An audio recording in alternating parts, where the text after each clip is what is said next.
Greetings from Boston, where I am getting ready to run the marathon, and I don't have my whiteboard, unfortunately. I did bring this whiteboard, but I don't have any place to put it.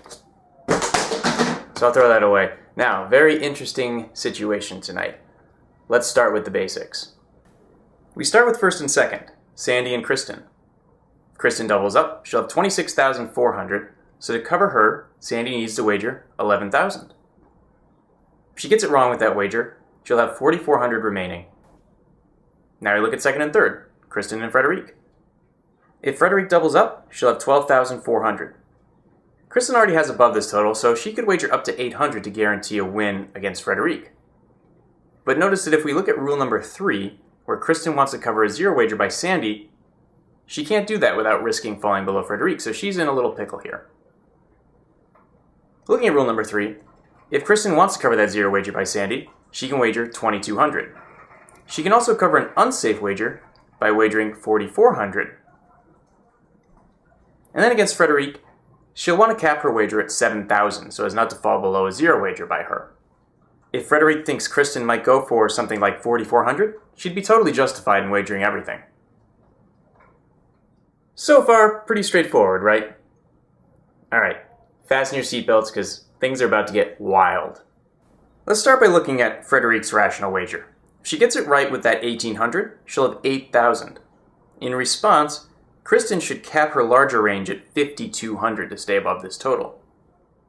Now we look at Sandy. If she looks at Kristen and says, hey, I think you might wager 5,200, then she would need to wager 3,000 to cover that.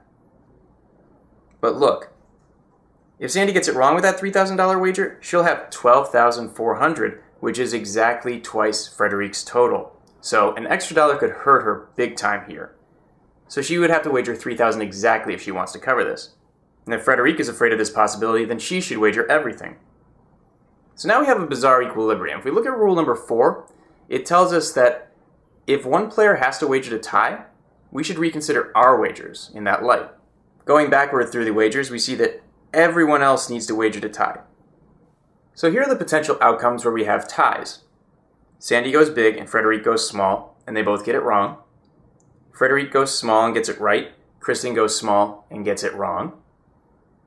Kristen goes small and Sandy goes small and they both get it right. Or Sandy goes small and gets it wrong, and Frederic goes large and gets it right.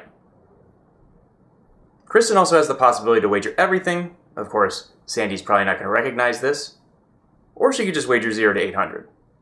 In response, Sandy could wager up to 1,400 if she thinks Kristen's going to go really small. And that would keep Frederic locked out. So here we have a wager to tie situation that doesn't really have a formula. It does, but it's very complex. And I'm not going to cover it here. It took me a while to figure it out myself. How'd our players do? Frederic, in third, got it wrong, but wagered 0, very cagey. Kristen got it wrong as well, wagered everything but $1. And Sandy, looking for number 7, got it wrong and wagered 11,100, finishing in second place. Now, without going too deep into the strategy, only Kristen made a bad wager. Frederic stood pat. She fought the urge, most likely, to go for everything, and she's rewarded by being the new champion. Sandy, great run. And I'm curious to see how Frederic's going to do on Friday. Will someone finally get Final Jeopardy right? I don't know. I'm watching tonight at 7:30 instead of 7 o'clock, thanks to Boston TV. But you can expect a recap, as always, on the final wager.